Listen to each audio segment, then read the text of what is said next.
Bismillahirrahmanirrahim. Kali ini saya akan membahas tentang analisis tanggap waktu untuk sistem orde kedua. Konsep tentang sistem orde kedua akan saya coba bahas, demikian juga tanggap transien sistem tersebut. Untuk masukkan step, rem, dan impuls akan kita coba analisis. Diharapkan setelah mempelajari bahasan ini, Anda mampu untuk memahami dan menganalisis sistem orde kedua dan menganalisis juga tanggap transien atau tanggap waktu untuk masukkan step, rem, dan impuls. Anda pun diharapkan nanti mampu untuk menerapkan Octave atau MATLAB untuk menganalisis respon sistem orde kedua tersebut, baik respon transiennya maupun nanti respon steady state-nya. Sistem orde kedua itu dia penyebut fungsi alihnya memiliki pangkat tertinggi sama dengan 2. Karakteristik dasarnya dia itu adalah menyimpan massa, momentum, energi yang dilakukan dengan 2 parameter. Nanti ini pangkat tertingginya itu sama dengan 2, kita katakan sistem itu adalah sistem orde kedua. Contoh sistem orde kedua dinyatakan dalam diagram blok seperti ini. Kita ingin menggerakkan sebuah benda dengan massa M sejauh YT, maka kita akan membutuhkan gaya UT yang besarnya akan sama dengan massa kalikan percepatan. Percepatan itu adalah turunan kedua dari YT. Kita dapatkan M D kuadrat YT dibagi DT kuadrat ditambah B sebagai koefisien gesek kalikan kecepatan. Kecepatan itu merupakan turunan pertama dari YT. Kita dapatkan B kalikan YT DYT dibagi DT. Kemudian ada konstanta pegas K dikalikan perpindahan benda ini. Kita dapatkan nanti UT sebagai sistem orde kedua. Ini orde kedua karena pangkat tertingginya dia sama dengan 2. Di rangkaian RLC pun demikian. Ini merupakan sistem orde kedua. Tegangan UT itu akan sama dengan tegangan yang ada di kaki resistor ini ditambah tegangan di kaki tegangan di induktor L dan tegangan di kapasitor C. Yang tegangan di kapasitor itu akan sama dengan YT kalau kita lihat seperti ini. Dari hukum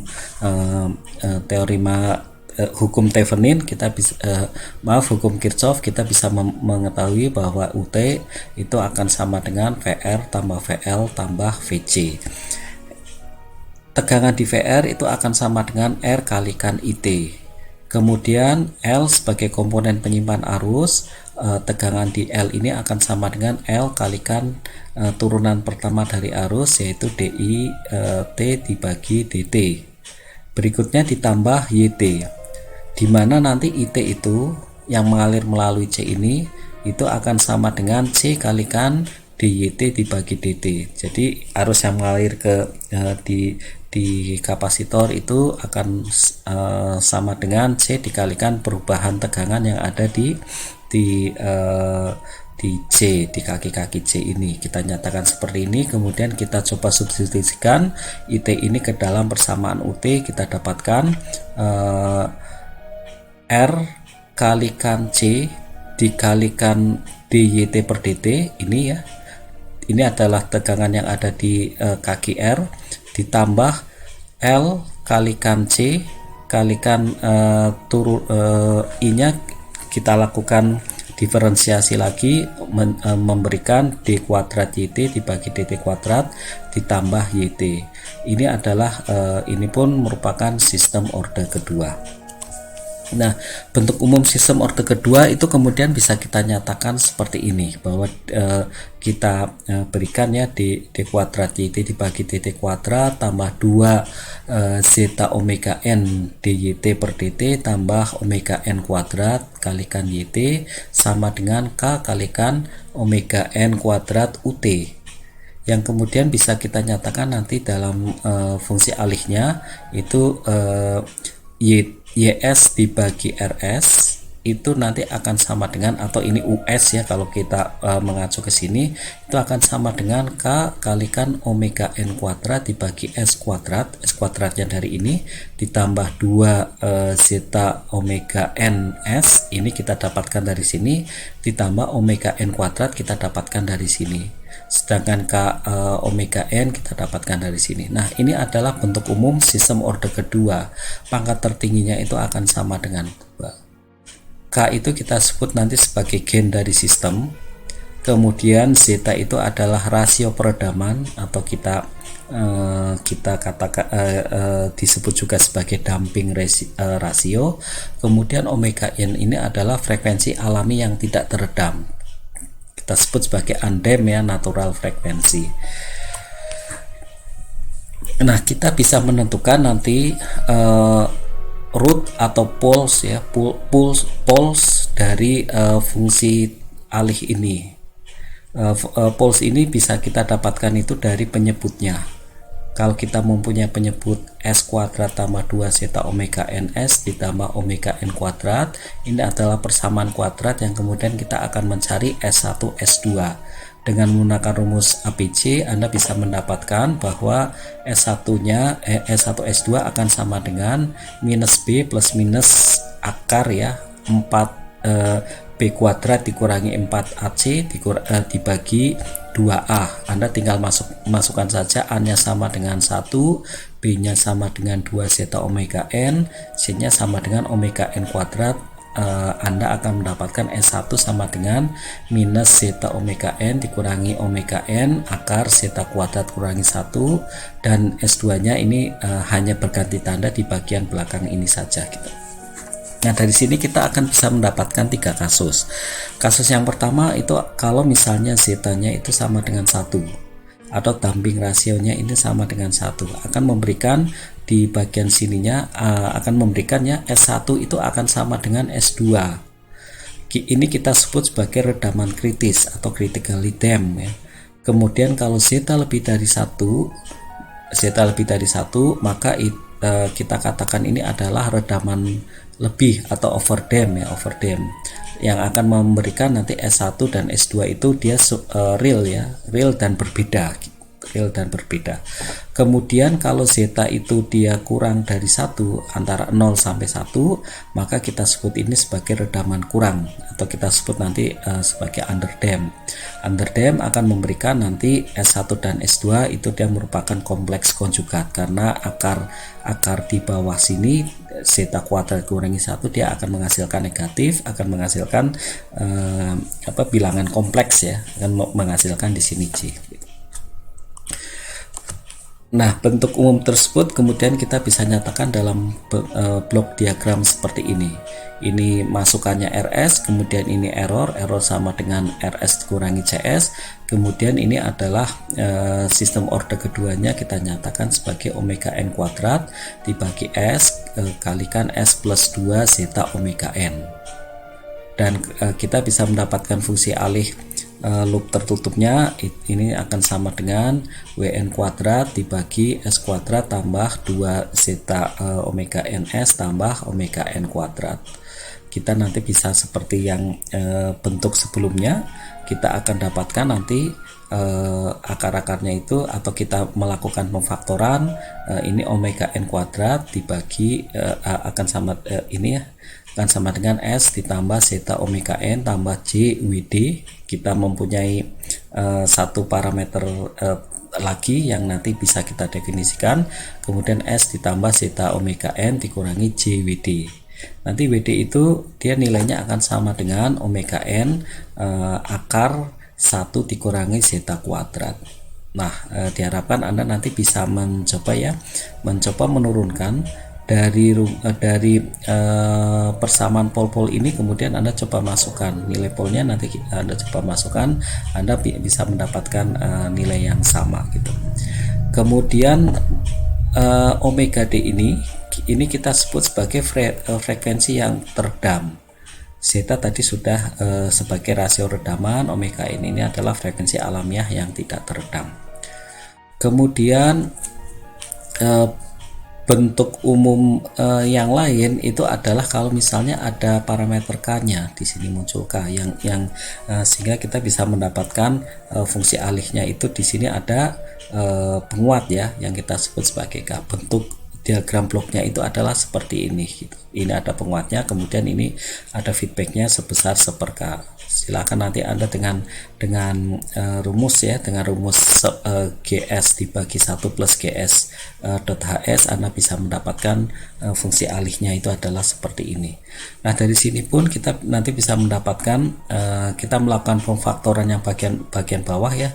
Sama juga nanti dengan rumus ABC Anda akan dapatkan nanti di bagian pembilang dia akan sama dengan K kali omega n kuadrat. Di bagian penyebutnya kita faktorkan S ditambah zeta omega n tambah C kalikan omega D kalikan S ditambah zeta omega n dikurangi C omega D. Nanti juga muncul ada parameter yang kita sebut sebagai atenuasi. Atenuasi itu akan sama dengan zeta kalikan omega n. Ini atenuasi. Nah, kita lihat salah satu contoh ya respon sistem order 2 kalau misalnya masukannya kita berikan unit step RS sama dengan 1/S. Kita berikan masukan responnya itu CS akan sama dengan zeta omega n dibagi S kuadrat tambah 2 zeta omega ns ditambah omega n kuadrat kalikan 1/S. Kalau ada K-nya silakan nanti Anda bisa tuliskan di sini K untuk sebagai bentuk umum tadi yang kedua.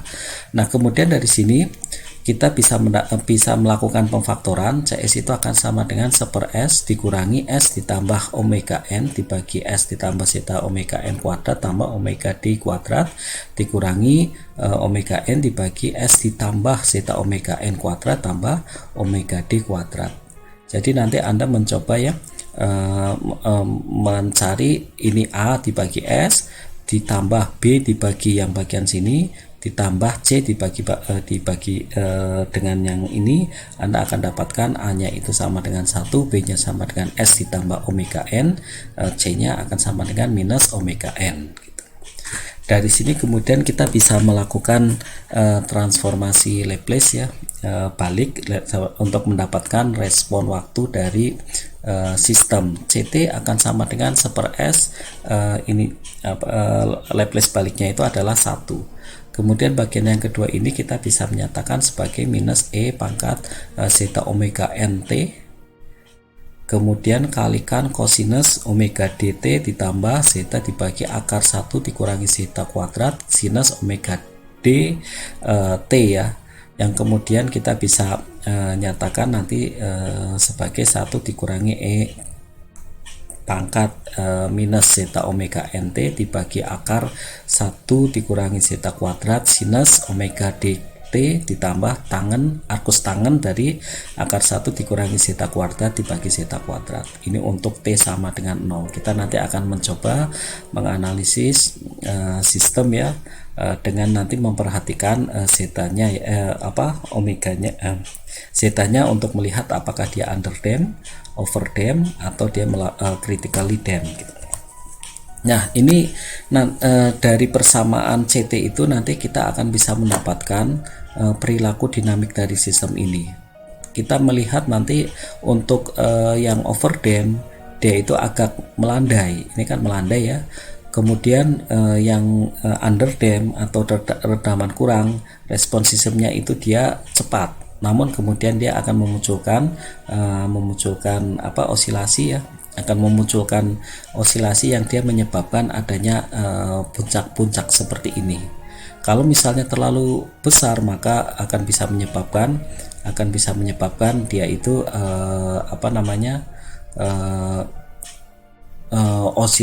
dia akan berosilasi terus seperti ini. Itu kalau misalnya zetanya itu dia kecil ya, zeta kecil, yang menunjukkan bahwa itu dia merupakan underdamped ya, ini underdamped. Kemudian yang bagian sini untuk dengan zeta sama dengan 2 itu dia overdamped. Kemudian yang kritikal itu mana? Kritikal itu bisa kita lihat yang bagian sini. Kalau zeta sama dengan 0 akan menyebabkan sistemnya berosilasi seperti ini gitu. Nah, kita bisa nanti menyatakan spesifikasi dari respon transien. Ada beberapa parameter yang kemudian muncul dari transien, yaitu waktu tunda atau kita nyatakan sebagai DD. Ini didefinisikan sebagai waktu yang dibutuhkan tanggapan untuk mencapai setengah dari nilai akhir dari tanggapan yang pertama kali. Jadi mencapai setengah dari nilai akhirnya. Kemudian waktu naik atau rest time TR, itu waktu yang dibutuhkan naik, ada yang dari 10% ke 90%, ada yang 5% sampai 95%, atau bahkan dari 0% sampai 100% dari nilai akhir tanggapan. Nanti untuk kasus underdam biasanya yang digunakan itu adalah 0% sampai 100%. Ini yang underdam. Kemudian untuk kasus yang overdam biasanya kriterianya agak longgar ya, 10% sampai 90%. Kemudian waktu puncak atau peak time ini menggunakan parameter TP. Ini waktu yang dibutuhkan untuk mencapai nilai puncak, dengan nilai puncaknya itu adalah MP. MP ini adalah nilai puncak maksimum dari tanggapan yang diukur dari nilai akhir.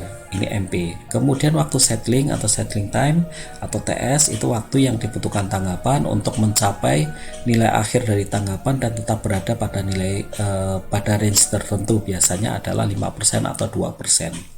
Ini adalah waktu settling ya, TS, kita sebut sebagai TS. Nah, bagaimana kemudian kita menempatkan parameter-parameter tersebut ke respon waktu dari sistem order 2. Di sini adalah TP, maksimum overshoot.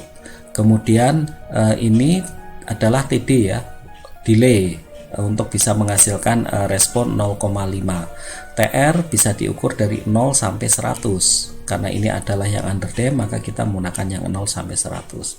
Kemudian TP ini adalah waktu untuk mencapai periode puncak. TS itu dia digunakan untuk akan menunjukkan waktu yang diperlukan pada saat si responnya ini dia mencapai ya, dia dari keadaan stabilnya itu dia antara 0,5% sampai 2% seperti ini. Nah, ada kemudian parameter-parameter yang bisa kita nyatakan dalam persamaan gitu. Misalnya waktu naik itu akan sama dengan pi dikurangi beta dibagi omega d. Betanya itu sendiri sama dengan tangan ya, arkus tangan dari omega n dibagi tau. Taunya itu sendiri adalah zeta omega n. Tau itu sebagai redaman. Kemudian waktu puncak atau peak time ini, waktu puncak atau peak time itu akan sama dengan pi dibagi omega d. Pi dibagi frekuensi teredam ya. Kemudian overshoot maksimum itu bisa dinyatakan sebagai E pangkat minus tau dibagi omega dp. Dan waktu settling nanti bisa mengambil untuk kriteria 2%, waktu samplingnya itu adalah 4 dibagi tau. Kemudian TS untuk yang kriteria 5% itu adalah 3 dibagi tau. Nah, sekarang kalau misalnya kita mempunyai fungsi alih, loop tertutup dari sistem adalah 4 dibagi S kuadrat tambah 2S tambah 4. Tentukan nilai frekuensi alami tidak teredam dan rasio peredamannya. Kita bisa melihat ya dengan menggunakan bentuk umum.